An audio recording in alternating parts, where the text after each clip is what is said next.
કડીભાઈ વિરાણી કન્યા વિદ્યાલય રાજકોટના online ક્લાસરૂમની YouTube ચેનલમાં આપ સૌનું હાર્દિક સ્વાગત છે.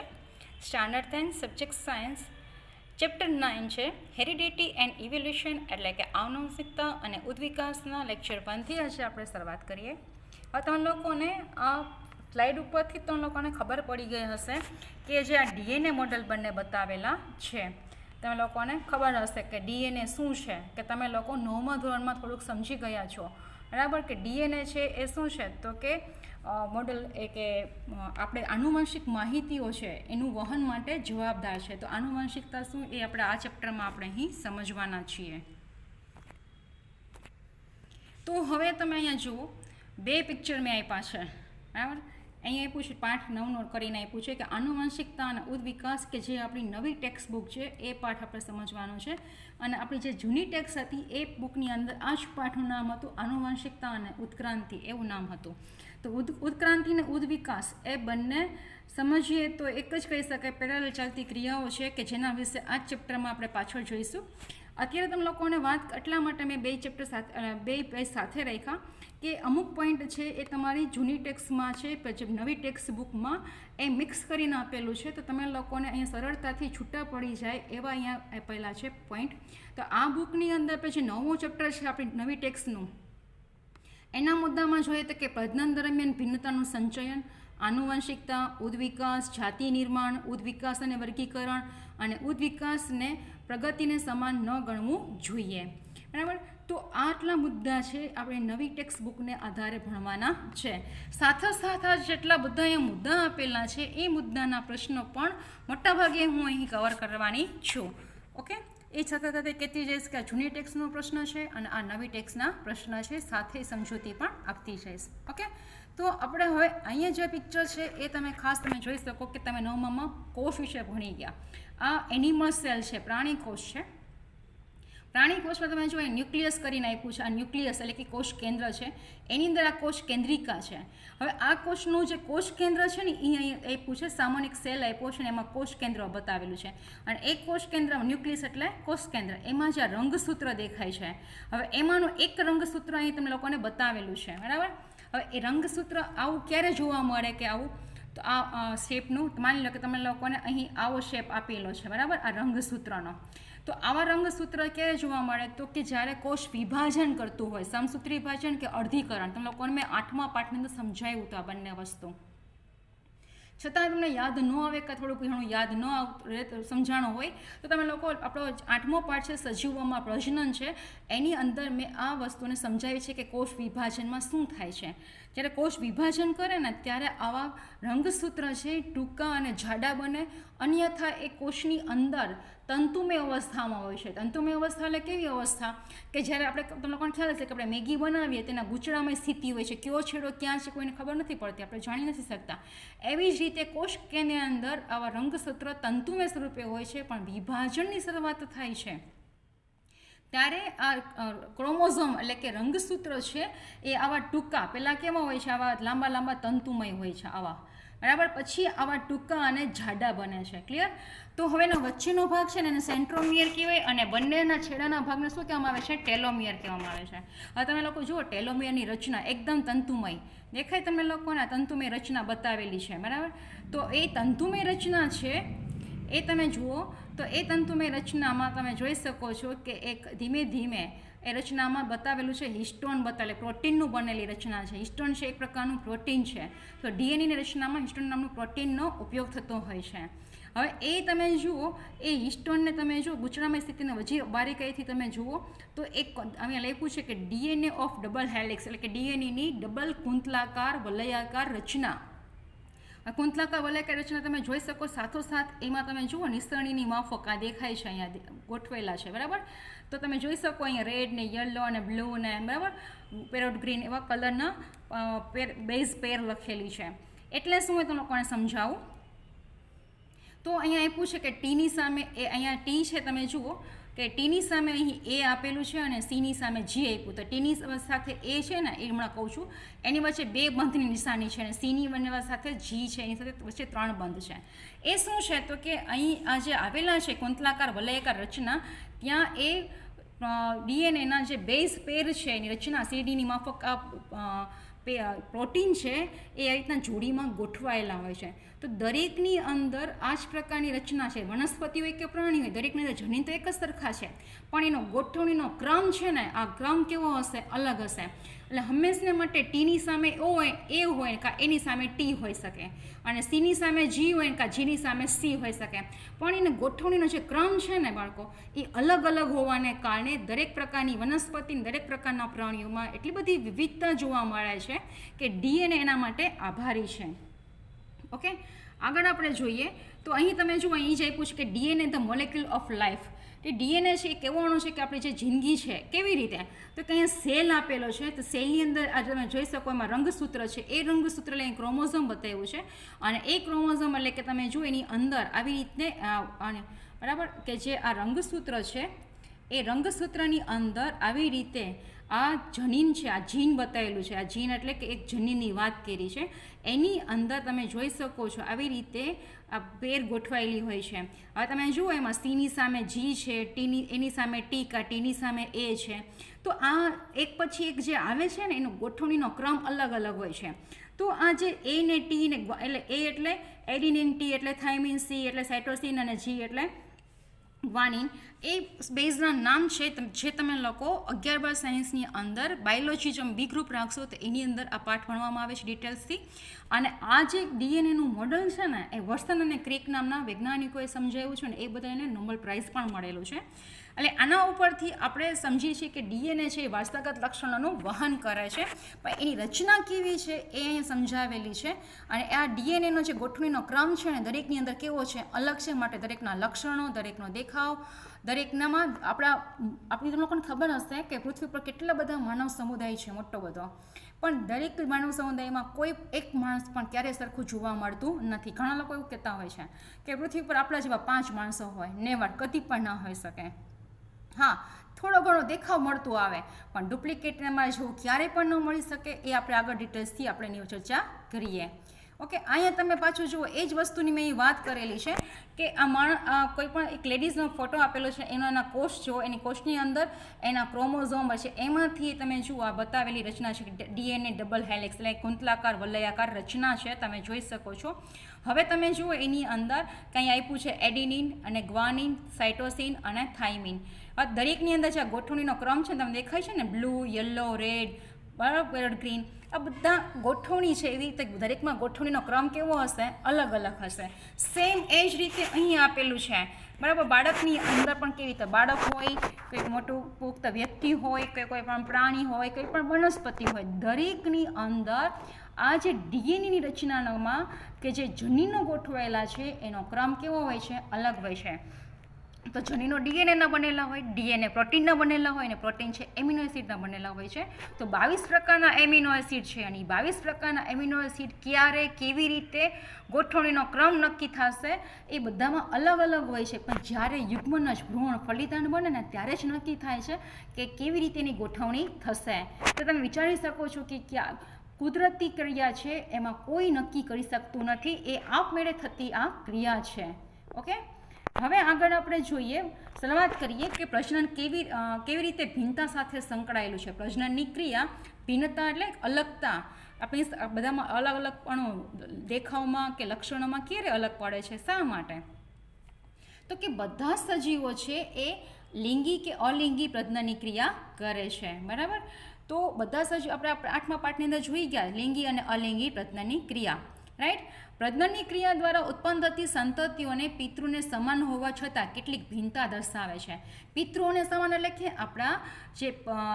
આપણી પેઢીઓ છે, એટલે મીન્સ કે આપણા મમ્મી પપ્પા જેવા આપણા દેખાવમાં હોઈ શકે, કે આપણા દાદા દાદી જેવા હોઈ શકે, કાં આપણા મમ્મીના પપ્પા એટલે કે નાના નાની જેવા હોઈ શકે, કે આપણો દેખાવ છે એ કાકા જેવો, ફઈ જેવો, માસી જેવો, મામા જેવો, ટૂંકમાં આપણા સ્વજનો જેવો હોઈ શકે, કે જેની સાથે આપણા લોહીનો સંબંધ હોય છે નજીકનો. એના લક્ષણો આપણામાં આવતા હોય છે. અને સાયન્ટિસ્ટોનું કહેવાનું એવું છે કે માની લે કે હું મારી પોતાની જ વાત કરું તો મારી અંદર મારા માતા પિતાના લક્ષણો તો છે, સાથોસાથ મારા મમ્મીની પાછલી 16 પેઢી અને પિતાની પાછલી 16 પેઢી, એટલે કુલ કેટલી પેઢી થશે? 32 પેઢી થશે. એ 32 પેઢીના લક્ષણો છે એ આપણી અંદર હોય છે, પણ જે લક્ષણો પ્રભાવી હોય ને એ આપણને દેખાય ને, પ્રભાવી ન હોય એટલે એને પ્રચ્છન્ન કહેવાય. એ લક્ષણ આપણામાં દેખાય નહીં, પણ એ પડ્યું તો હોય જનીન, પણ એના લક્ષણ આપણામાં પ્રદર્શિત થશે નહીં. ઘણી વખત આપણે બોલતા હોઈએ છીએ કે અમારા કુટુંબમાં કોઈ આના જેવું છે ને, કોના જેવું થયું છે, કોના જેવી વ્યક્તિ થઈ.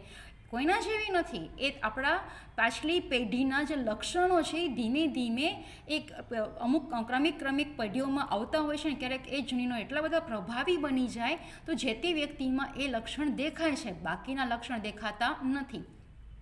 તમને ખ્યાલ હશે કે તમને ઘણા વખત જોઈને એમ કહે છે કે તું તારા દેખાવ છે તારા મમ્મી જેવી, પણ તારા બધા લક્ષણો છે મોટાભાગના તારા પપ્પાને મળતા આવે છે. મીન્સ ચામડીનો કલર હશે, વાળનો કલર હશે, બરાબર, તમારું નાક એનો શેપ હશે, તમારી ઊંચાઈ હશે. એવો તો કેટલા બધા લક્ષણો છે આપણા શરીરના કે એ આપણા મમ્મી પપ્પાને મળતા હોય છે, પણ સંપૂર્ણ તેના જેવા હશે નહીં. શા માટે? એ તમે લોકોને મેં પ્રજનન પાઠ ભણાવ્યો તો સજીવોમાં પ્રજનન, એની અંદર તમે જોઈ શકો કે એમાં 5મો 6ઠ્ઠો જે લેક્ચર છે તમે એમાં જોઈ શકશો કે અર્ધીકરણની ક્રિયા મેં સમજાવી હતી, કેવી રીતે અર્ધીકરણની ક્રિયા થઈ છે, કેવી રીતે યુગ્મનજ બને છે, અને ફરી પાછા એમાંથી લક્ષણો છે એમાં ફેરફાર આવે છે, એ પણ આપણે હમણાં આગળ જોઈએ.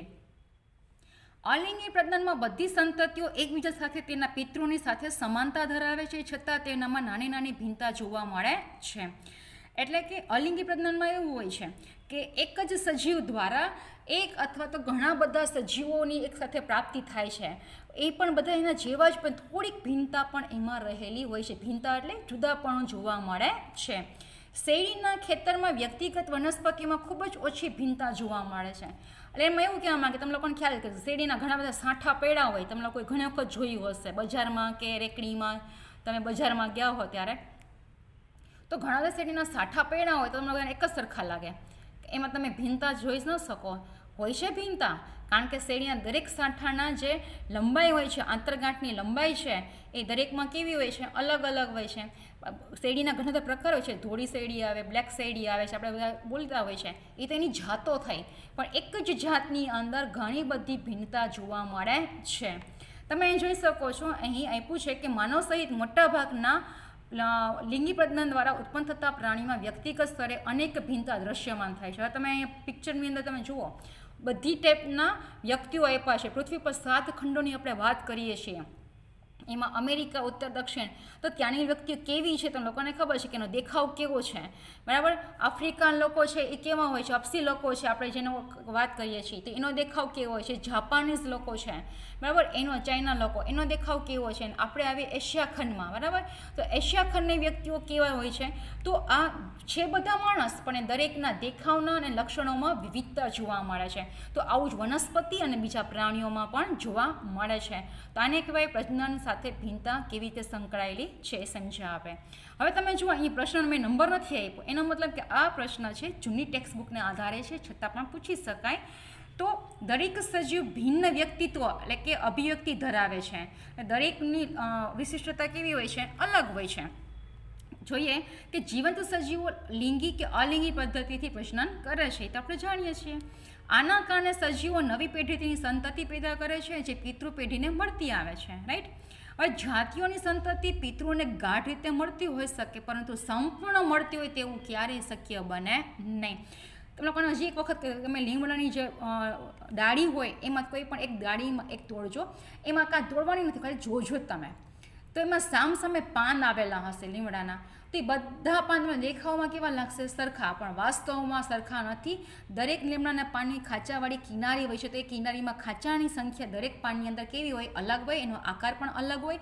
દરેકની અંદર શીરાની ગોઠવણી પણ કેવી હોય? અલગ હોય છે. આપણે એક જ ઘરમાં આપણા ભાઈ બહેન હોય છે, આપણે બરાબર, આપણા મમ્મી પપ્પા એક છે, પણ આપણા ભાઈ બહેનો 2 કે 3 કે એ હોય, તો તમે લોકો જોઈ શકો કે દરેકની અંદર લક્ષણો કેવા હોય છે? અલગ અલગ હોય છે, રાઈટ.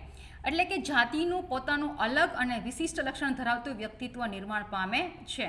એટલે દરેક જાતિને પોતાની વિશિષ્ટતા હોય છે, અલગતા હોય છે, એ રીતે એનું નિર્માણ થાય છે, રાઈટ. હવે આ પ્રશ્ન આવશે કે ક્રમિક પેઢીઓમાં વિવિધતાનું સર્જન સમજાવો. આ પ્રશ્ન એક્ઝામમાં 4 માર્કમાં તો પૂછાય, સાથે આ ફિગર છે ને આપેલી છે એ ફિગર ઉપરથી 1 માર્કનો પ્રશ્ન પૂછાઈ શકે. જો તમને આનું કન્ટેન્ટ ક્લિયર હશે, આ પ્રશ્ન સમજ્યા હશો, તો જ તમે 1 માર્કનો જવાબ આપી શકશો. રાઈટ. તો હવે આપણે એને જોઈએ કે સજીવો અલિંગી કે લિંગી પદ્ધતિથી પ્રજનન કરતો હોય છે, પરંતુ તે દરમિયાન ભિન્નતાઓ ઉત્પન્ન થાય છે. તો એક પેઢીમાંથી આધારક શારીરિક બંધારણ અને કેટલીક ભિન્નતાઓ તેની અનુગામી પેઢીને વારસામાં પ્રાપ્ત થાય. અનુગામી એટલે શું? કે પછીની પેઢી. ક્રમ એક પછી ચાલ્યા રાખે, એના પછીની ક્રમ છે. માની લો કે તમારા જ ઘરમાં તમે છો, તો તમારી આગલી પેઢી, તમારી આગળની પેઢી કોણ કહેવાય? તો મમ્મી પપ્પા. એની આગળની પેઢી કોણ કહેવાય? તમારા દાદા દાદી. એમ ધીમે ધીમે અને તમારા પછીની પેઢી આવશે, એ અનુગામી પેઢી કહેવાય. બરાબર. તો જેમ જેમ આગળ જતા જઈએ એમ અનુગામી પેઢી આગળ વધતી જાય છે. તો બીજી પેઢી પ્રથમ પેઢીની ભિન્નતાઓ ઉપરાંત નવી ભિન્નતાઓ વારસામાં પણ મેળવે છે. કેવી રીતે? આ તમે લોકોને અર્ધીકરણ સમજ્યા હશો કે એમાં અર્ધીકરણમાં શુક્રકોષ અને અંડકોષમાં અર્ધીકરણની ક્રિયા થાય બંનેની અંદર. તો 2 કોષમાંથી 1માંથી 4 અને શુક્રકોષમાંથી 1માંથી 4 અને અંડપિંડમાંથી પણ અંડકોષમાંથી પણ 1માંથી 4 કોષ બને છે. એ 4 કોષમાંથી 1 શુક્રકોષ અને અંડકોષના 4માંથી 1 અંડકોષ એ ભેગા મળીને ફલિતાંડ કે બનાવે છે, અને ત્યાં 46 રંગસૂત્રો પાછા તૈયાર થશે કોષના, અને ફરી પાછું એમાંથી ફલિતાંડમાંથી એ નવો સજીવ છે એ વિકાસ પામે છે, સંતતિ ઉત્પન્ન થાય છે. રાઈટ. તો એની અંદર અંડકોષ અને શુક્રકોષ બંનેના લક્ષણો તો ભેગા થાય છે, એ તો વારસામાં ઉતરે છે માતાના અને પિતાના. સાથોસાથ એમાં એ બંને રંગસૂત્રો ભેગા થઈ અને ફરી પાછા નવા લક્ષણો પણ પ્રાપ્ત કરે છે. એટલે પાછળની આગળની પિતૃપેઢીના લક્ષણો અને પાછા પોતાના નવા લક્ષણો એ નવી સંતતિમાં આવે છે. આકૃતિમાં દર્શાવ્યા પ્રમાણે ટોચ ઉપર મૂળ સજીવ અલિંગી પ્રજનન દ્વારા 2 જીવાણુ એટલે કે બેક્ટેરિયા ઉત્પન્ન કરે છે. દેખાય તમને લોકોને આકૃતિમાં? તેની શરીરરચના સમાન છતાં કેટલીક ભિન્નતાઓ દર્શાવે. શરીરરચના કેવી છે? સમાન છે, પણ ભિન્નતા શું છે? તમે જુઓ, આ એનો ટોચનો ભાગ, આ એનો તળિયાનો ભાગ જુઓ. બરાબર. એટલે કે આને શીર્ષ કહીએ આપણે, અને એનો માથું, આ પગ કહીએ. વાસ્તવમાં બેક્ટેરિયાના હાથને પગ ન હોય. ઓકે. તો હવે ઉત્પન્ન થયેલા 2 જીવાણુ બેક્ટેરિયા પાછા શું કરશે? બંને પાછા અલિંગી પ્રજનનની ક્રિયા કરશે. રાઈટ. અને એમાંથી કેટલા બનશે? 4 સ્વતંત્ર જીવાણુ ઉત્પન્ન થાય છે. હવે તમે 4 જુઓ. આ મૂળ સજીવ અને એમાંથી આ 4 ઉત્પન્ન થયા. 4ની રચના તમે જુઓ. આખું બ્લુ છે, આ આખું બ્લુ નથી, આ પણ નથી, આ પણ નથી, આ પણ નથી. તમે જુઓ 4ની રચના બદલી ગઈ છે. આનો ટોચનો ભાગ એટલે કે માથું, એક હાથ, આનું માથું અને એક હાથ, આનું તમે જુઓ બોડી એટલે મીન્સ ધડનો ભાગ અને પગ, અને આનું તમે જુઓ આખું આના જેવું જ છે. દેખાય છે? તો આમાં થોડા ઘણા અંશે સમાનતા અને ભિન્નતા જોવા મળે છે. તો આ પ્રમાણે ઘણી પેઢીને અંતે મોટી સંખ્યામાં સજીવો કે સંતતિ ઉત્પન્ન થાય છે. તેમાંની કેટલીક ભિન્નતા નિયત હોય છે. નિયત એટલે ચોક્કસ હોય છે, જ્યારે અન્ય તેમના પિતૃમાંથી આનુવંશિક હોઈ શકે અને પ્રત્યેક એકબીજાથી કેવા હોય છે? ભિન્ન હોય છે. તેનામાં રહેલી ભિન્નતાઓ ડીએનએ પ્રતિકૃતિ સર્જન સમયે ન્યૂનતમ ખામીઓને કારણે ઉત્પન્ન થાય છે. ડીએનએની પ્રતિકૃતિ એટલે શું? કે અમે વાત કરીએ ડીએનએમાં કે એની સામે ટીને અને જીની સામે સી ગોઠવાય, એ ગોઠવણીનો ક્રમની વાત છે. એમાં ન્યૂનતમ ખામીને કારણે, ખામી એટલે શું થાય કે જ્યારે જોડાય છે જ્યારે શુક્રકોષના અંડકોષના રંગસૂત્રો ભેગા થાય છે અને નવું બંધારણ તૈયાર કરે છે, ત્યારે એમાં ફેરફાર થાય છે. એને ખામી નામ આપ્યું છે. આમ પ્રજનન દરમિયાન દરેક પેઢીમાં ભિન્નતા એકત્ર કરી વિવિધતા તરફ જાય છે. એટલે કે દરેક પેઢીમાં ધીમે ધીમે ભિન્નતા એટલી બધી વધી જાય છે કે વિવિધતા સર્જાય છે. વિવિધતા એટલે કે એકદમ અલગપણું. હવે આ પ્રશ્ન તમે જુઓ, આ પાછું છની ટેક્સમાં આવ્યું કે ભિન્નતા એટલે શું? સજીવોમાં તે કેટલા અંશે જોવા મળે છે તે સમજાવો. તો એક જ જાતિની વ્યક્તિમાં ઉદ્ભવતી અસમાનતાઓને ભિન્નતા કહે છે. પણ માણસ જાતિની જ વાત કરીએ તેમાંથી બધી ભિન્નતા છે. તમે જોઈ શકો છો સજીવોમાં વાનસ્પતિક પ્રજનન કે અલિંગી પ્રજનન જોવા મળતું હોય તો તેમાં ભિન્નતાનું પ્રમાણ ઘણું ઓછું હોય છે.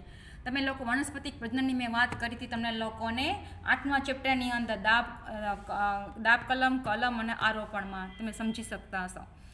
તો એમાં વિવિધતા ઓછી હોય છે, પરંતુ જે સજીવોમાં લિંગી પ્રજનન જોવા મળતું હોય તેમાં ભિન્નતા સ્પષ્ટ જોવા મળે, કારણ કે એમાં 2 સજીવની જરૂર પડે છે, નર અને માદા, અને બંને સાથે મળી એક નવા સજીવની ઉત્પત્તિ કરે છે, જેથી કરીને એમાં વિવિધતા સર્જાય છે. લિંગી પ્રજનનમાં જનનકોષોના નિર્માણમાં અર્ધીકરણની પ્રક્રિયાનો સમાવેશ થાય છે. હમણાં લોકોને મેં વાત કરી તેમ જ, અને આ વસ્તુ તમે લોકોને 8મા ચેપ્ટરની અંદર સજીવોના પ્રજનનમાં અર્ધીકરણ કેમ થાય એ મેં બહુ સરસ રીતે સમજાવેલું છે. નો યાદ હોય તો એ વિડીયો ફરીથી જોઈ લેવો. અર્ધીકરણની પ્રક્રિયા દરમિયાન જનીનો વચ્ચે વ્યતિકરણ થતું હોય છે, જેથી નવા સંયોજન ઉત્પન્ન થાય છે જે ભિન્નતા ધરાવે છે. આનું મેં એનિમેશન પણ ત્યાં મૂકેલું છે. ભિન્નતાના સ્વરૂપને આધારે એક જ જાતિના વ્યક્તિઓમાં લક્ષણોમાં વિવિધતા એટલે કે ભિન્નતા ઉત્પન્ન થતી હોય છે. અને તેમ છતાં જાતિઓમાં ઉદ્ભવતી આ પ્રકારની ભિન્નતાને વાતાવરણમાં જીવંત રહેવાની એક સરખી તક મળતી નથી. બધાને એક સરખી તક નથી મળતી, કારણ કે દરેકને પોતાનું અસ્તિત્વ ટકાવી રાખવા માટે સંઘર્ષ કરવો પોતાની જાતે કરવો પડે છે. ફોર એક્ઝામ્પલ, માની લો કે તે ઠંડી છે, તો આપણે એમ કહીએ કે મને ઘણાને ઠંડી લાગે, ઘણા ઠંડી નથી લાગતી, પણ ઘણા સ્વેટર ન પહેરે, ઠંડા પાણીએ ન આવે, બરાબર, શરદી થયા ખોરાક ખાય તો બીમાર પડે અને માણસ મૃત્યુ પણ પામે. તો પર્યાવરણ સામે ટકવા માટે આપણે સ્વેટર પહેરીએ છીએ, એ પ્રકારનો ખોરાક લઈએ છીએ. શા માટે? કારણ કે આ વાતાવરણમાં આપણે ટકી રહેવા માટે. તો દરેક વનસ્પતિ, દરેક બધા પ્રાણીઓ છે એ વાતાવરણને અનુકૂળ થઈને પોતાનું જીવન ગુજારે છે. ઓકે, ભિન્નતાની પ્રકૃતિના આધારે જુદી જુદી વ્યક્તિ જુદા જુદા પ્રકારના લાભો મેળવે છે. જે મેં વાત કરી તે પ્રકૃતિ બદલે એટલે કે ઋતુઓ ચેન્જ થાય. વાતાવરણના ઘટકો દ્વારા ભિન્નતાની પસંદગીથી ઉત્ક્રાંતિની પ્રક્રિયા થાય છે. મેં કીધું ને કે જે સંઘર્ષ કરે છે ને વાતાવરણમાં, કુદરતમાં રહેવા માટે, એ જ સજીવ જીવે છે, બાકી અન્યથા એ સજીવ મૃત્યુ પામે છે. આ ડાર્વિન વાત છે, તમે લોકોને આગળ ભણશો ત્યારે આવશે. ઓકે, હવે આપણે જે વાત કરી હતી તે શુક્રકોષ અને અંડકોષ, બરાબર. તો શુક્રકોષ એ અર્ધીકરણ પામેલો છે, અંડકોષ પણ અર્ધીકરણ. કારણ કે તમે જુઓ રંગસૂત્રની સંખ્યા કેટલી છે, n 23. હવે ફલનની ક્રિયા થશે એટલે કે ફલિતાંડ બનશે, અને એમાંથી સંખ્યા કેટલી થઈ જાય છે, 2n એટલે કે 46 થશે, અને એ ફલિતાંડ કહેવાય, ફલિત અંડકોષ કહેવાય, યુગ્મનજ કહેવાય. એનો વિકાસ થશે ભ્રૂણનો, અને એ બાળક થશે, અને પછી એ જન્મ બાદ ફરી પાછળ વિકાસના અંતે ફરી પાછી પુખ્તતા પ્રાપ્ત કરે છે. આ એનિમેશનની તમે જોઈએ તો આમાં તમે જુઓ, આ એક્સ અને વાય આપ્યું છે અહીંયા, અને આ એક્સ અને એક્સ આપ્યું છે. હવે તમે એના કલર તમે જોઈ શકો છો. હવે અહીંયા એક્સ અને વાય જુઓ, એટલે કે કેવી રીતે, તો આનો એક્સ અને આનો વાય આવશે અને આનો એક્સ આવશે, રાઈટ. પછી આનો એક્સ અને આનો એક્સ. પછી અહીંયા શું થશે આગળ જોઈએ. હવે અહીંથી એક્સ આવશે બ્લુ કલરનો, અહીંથી રેડ કલરનો શું આવ્યો છે અહીંયા, તો કે એક્સ આવ્યો, એટલે કે એ માદા થશે. અને અહીંયા શું થશે અહીંથી, તો કે રેડ કલરનો શું આવ્યું છે, એક્સ આવ્યો છે. અહીંથી બ્લુ કલરનો શું આવ્યો છે, વાય આની અંદર. એટલે શું થશે, એક્સ વાય, એટલે શું થશે, નર થશે. પણ અહીંયા એ પૂછે કે અનએફેક્ટેડ અને આ એફેક્ટેડ, એટલે કે એફેક્ટેડ અને અનએફેક્ટેડ એટલે શું, કે એની અંદર વધારે પ્રમાણમાં શું હશે, તો કે ભિન્નતા જોવા મળશે. હવે નેક્સ્ટ એ પૂછે પ્રજનન ક્રિયાનું સૌથી મહત્વપૂર્ણ પરિણામ કયું છે, આનુવંશિકતાના નિયમો શું નિર્ધારણ કરે છે. તો પ્રજનન ક્રિયાનું સૌથી મહત્વપૂર્ણ પરિણામ નવી સંતતિના સજીવોમાં સમાન આકાર કે બંધારણ તેવું છે. અને આનુવંશિકતાના નિયમો એ આ પ્રક્રિયાનું નિર્ધારણ કરે છે, જેના દ્વારા વિવિધ લક્ષણો અનુગામી પેઢીમાં આનુવંશિક થાય. આનુવંશિક એટલે શું, એક પેઢીમાંથી બીજી પેઢીમાં ઉતરી આવવું, રાઈટ. તો તમે અહીં જોઈ શકો છો, અહીંયા આપ્યું છે પિક્ચરમાં કે એ એક પેઢી, આ એના આ બિલાડી આપી છે, તો એક એમાં એનું બચ્ચું છે કે એના શું છે, તો કે એની પેઢી જેવું જ જોવા મળે છે. એના લક્ષણો એની આનુવંશિક પેઢીઓમાં વહન પામે છે. આ પ્રશ્ન પાછળ ટેક્સ્ટબુકનો જૂની ટેક્સ્ટ પ્રમાણે છે કે સંતતિનું દરેક લક્ષણ બંનેના પિતૃઓના પ્રભાવ હેઠળ હોય છે. બંને પિતૃ એટલે માતા અને પિતા. કેવી રીતે, તો આનુવંશિકતા એ માતા અને પિતામાંથી તેના સંતાનોમાં ઉતરી આવે છે. માતા તરફનો સંપૂર્ણ વારસો એક અંડકોષ દ્વારા અને પિતા તરફનો સંપૂર્ણ વારસો એક શુક્રકોષ દ્વારા સંતતિને પ્રાપ્ત થાય છે. અને આ બંને કોષોના ફલન દ્વારા ફલિતાંડ રચાય છે. આગળ જોયું સ્લાઇડમાં, જે નવી સંતતિનો પ્રથમ કોષ બને છે. અને એ પ્રથમ કોષ એટલે શું કહેવાય, ફલિતાંડ કહેવાય, યુગ્મનજ કહેવાય, ગર્ભ કહેવાય, ભ્રૂણ કહેવાય. અને પછી જે નવી સંતતિમાં વિકાસ પામે છે. તો આનો અર્થ એ થાય કે સંતતિનું દરેક લક્ષણ બંને પિતૃઓના પ્રભાવ હેઠળ હોય છે, કે બંનેના લક્ષણો એ નવી સંતતિમાં જોવા મળે છે. હવે પાછું આવ્યું જૂની ટેક્સ્ટ પ્રમાણે, આનુવંશિકતા એટલે શું, અથવા આનુવંશિકતાના વિશે નોંધ લખો, અથવા આનુવંશિકતાને ભિન્નતાનું કે વૈવિધ્યનું વિજ્ઞાન કહી શકાય, વિધાનની સમજૂતી આપો. તો આનુવંશિકતા એટલે એક પેઢીમાંથી બીજી પેઢીમાં લક્ષણોનું થતું સાતત્ય. ફલિત અંડકોશ કે ફલિતાંડમાં આનુવંશિકતાની માહિતી રહેલી હોય છે. આ બંને સેન્ટેન્સ તમને લોકોને ખરા ખોટા ખાલી જગ્યા MCQમાં પૂછાય. ચોક્કસ પ્રકારના એટલે આપણે મેં વાત કરી ને યુગ્મનજની, એ ફલિત અંડકોશ કહેવાય તો ફલિતાંડ નહીં કહેવાય. ચોક્કસ પ્રકારના સજીવમાં ફલિતાંડનો વિકાસ થાય છે. આપણે હમણાં વાત કરી મનુષ્યની, એવી રીતે આનુવંશિકતાને પિતૃમાંથી સંતતિમાં લક્ષણનું વહન કહી શકાય, અથવા તો દરેક સજીવ તેના પિતૃને મળતું આવે તે દ્વારા પણ વ્યાખ્યાયિત કરી શકાય કે આનુવંશિકતા એટલે શું. તો આનુવંશિકતા અને ભિન્નતા એ વિજ્ઞાનના અગત્યના પાસા છે, જેનો અભ્યાસ જનીન વિદ્યા હેઠળ થાય છે. જીનેટિક્સ જેને કહેવામાં આવે છે, જનીન વિદ્યા એટલે જીનેટિક્સ. અને આમ જનીન વિદ્યાને આનુવંશિકતા અને ભિન્નતાનું વિજ્ઞાન કહેવામાં આવે છે. જનીનને ઇંગ્લિશમાં જીન કહેવામાં આવે અને જનીનો એટલે જીન્સ એટલે કે હું પહેલાંના જીન્સની વાત નથી કરતી, આ જનીનોની વાત કરું છું, રાઈટ. હવે એ પૂછ ઉદાહરણ તરીકે કૂતરી એક ફક્ત ગલુડિયાને જન્મ આપે, ચકલી ઈંડા મૂકે તો તેના સેવાથી ચકલી જ ઉત્પન્ન થાય. એટલે કે કોઈ પણ સજીવ છે તેના જેવો જ નવો સજીવ ઉત્પન્ન કરે છે, એની આ વાત છે. ઓકે, હવે એ જ પ્રશ્ન પાછો આ રીતે પૂછે, સંતતિ પિતૃઓને સર્વથા મૂળકૃતિ કેમ નથી હોતી, સમજાવો. તો સજીવો તેમની પોતાના જાતિના લક્ષણો આનુવંશિકતાને આભારી છે તેમ કહી શકાય. આનુવંશિકતા દ્વારા દરેક જાતિના લક્ષણોની રચના પેઢી દર પેઢી જાળવી રાખે છે, પરંતુ સંતતિ તેના પિતૃઓની સર્વથા મૂળકૃતિ હોતી નથી. બીબાઢાળ હોતા નથી, સેમ ટુ સેમ નથી હોતા. સંતતિનો તેના પિતૃઓથી જુદા પડવાની ઘટનાને ભિન્નતા કહે છે. આપણે આપણા મમ્મી પપ્પાથી અલગ પડી, સમ ટુ સેમ એના જેવા નથી, એને કહેવાય ભિન્નતા. તો માનવ વસ્તી વિપુલ પ્રમાણમાં ભિન્નતા દર્શાવે છે. તમને લોકોને ખ્યાલ હશે કે પૃથ્વી પર કેટલા મનુષ્યોની સંખ્યા છે, તો દરેકમાં વિવિધતા છે, ક્યાંય સરખાપણું જોવા મળતું નથી. આ પ્રશ્ન છે ટેક્સ્ટ બુકનો આપણો. સમાનતા અને ભિન્નતાનો અર્થ શું છે? તો બાળક તેના પિતૃના બધા જ આધારભૂત લક્ષણ ધરાવે છે. સામાન્ય આધારભૂત લક્ષણોને સમાનતા કહેવાય. તેમ છતાં ડીએનએની પ્રતિકૃતિના ન્યૂનતમ ફેરફારને કારણે બાળક પૂર્ણ સ્વરૂપે તેના પિતૃ જેવું દેખાતું નથી, અર્ધીકરણને કારણે. આ પ્રમાણે કોઈપણ જાતિની વસ્તીમાં જોવા મળતા નાના કે મોટા પ્રમાણમાં લક્ષણોના તફાવતને ભિન્નતા કહે છે. એક્ઝામ માટે મોસ્ટ ટાઈમ બી પ્રશ્ન સમાનતા અને ભિન્નતા વચ્ચેનો તફાવત આપો, કા અર્થ શું થાય છે સમજાવો, એ રીતે પણ પૂછાઈ શકે, રાઈટ. પાંચમું છે લક્ષણોની આનુવંશિકતા માટે આધારભૂત બાબતો જણાવો. બરાબર, તો અહીંયા આપ્યું છે, આ ડીએનએ મોડલ આપ્યું છે. અહીંયા આપણે આગળની સ્લાઇડમાં સમજી ગયા, બરાબર, કે જે કોષમાં કેવી રીતે ડીએનએ કુંતલાકાર ગોઠવાયેલું હોય છે તે. હવે અહીંયા એક નવી સ્લાઇડ આપી છે, એને આપણે પછી જોઈએ. પ્રત્યેક લક્ષણ બે અથવા વધારે વૈકલ્પિક સ્વરૂપો ધરાવે છે. મેં વાત કરી ને પ્રભાવી અને પ્રચ્છન્ન. પ્રભાવી એટલે કે એ લક્ષણ પ્રદર્શિત થાય ને પ્રચ્છન્ન હોય લક્ષણ પ્રદર્શિત ન થાય, એટલે કે વિકલ્પ મળે છે. વિકલ્પ એટલે કે જનીન છે કુદરતી રીતે વિકલ્પ ચોઈસ કરે છે, કાં પ્રભાવીનો ને કાં પ્રચ્છન્નનો. એટલે લોકોને કહી દો પ્રભાવી એટલે શું, કે જે જનીન આપણા શરીરમાં દેખાતું હોય, લક્ષણ દેખાતા હોય. માની લે કે કોઈ મને એમ કે તું તારા મમ્મી જેવી લાગે છે, તો એનો મતલબ એમ કે મારા મમ્મીનો દેખાવ છે એ મારા જનીનની અંદર, મારા શરીરની અંદર પ્રભાવી છે. કોઈ મને એમ કે તારી હાઈટ છે તારા પપ્પા જેવી છે, તો એનો મતલબ એમ કે ઊંચાઈ માટેનું લક્ષણ છે મારા પપ્પા મોયત્રું છે એ પ્રભાવી છે. મમ્મીનું લક્ષણ છે પણ એ પ્રચ્છન્ન છે. પ્રચ્છન્ન એટલે કંઈ દેખાતું નથી પણ પડ્યું તો છે જ બોડીની અંદર, જનીનની અંદર આવેલું તો છે જ, પણ એ પ્રચ્છન્ન છે, લક્ષણ એને દેખાડતા નથી. ઓકે, ચોક્કસ લક્ષણ ચોક્કસ કારક જનીન વડે નિયંત્રિત હોય છે. આપણા લક્ષણ માટે જનીનો જવાબદાર હોય છે. આપણા શરીરના કોઈ પણ લક્ષણ માટે, ચોક્કસ લક્ષણ માટે જનીનો જવાબદાર હોય છે. જનીનો જ નિયંત્રિત કરે છે બધા લક્ષણોને. એક લક્ષણ તેના વૈકલ્પિક સ્વરૂપ ઉપર પ્રભાવી હોઈ શકે. દાખલા તરીકે કાનની મુક્ત બૂટનું લક્ષણ જોડાયેલી બૂટ ઉપર પ્રભાવી હોય છે. હવે અહીંયા પિક્ચરમાં જુઓ, અહીંયા આ કાનની બૂટ છે ને એ જોડાયેલી છે, આ કાનની બૂટ કેવી છે, છૂટી છે. પૃથ્વી ઉપર મોટા ભાગનો જે મનુષ્ય છે ને એની કાનની બૂટ છૂટી છે, જોડાયેલી છે ને બહુ ઓછા એવા માણસો હોય છે કે જેની કાનની બૂટ જોડાયેલી હોય છે. તો આને શું કહેવાય, પ્રભાવી જનીન કહેવાય, આને પ્રચ્છન્ન કહેવાય, એટલે કે પ્રચ્છન્નકારક કહેવાય, આ પ્રભાવીકારક કહેવાય.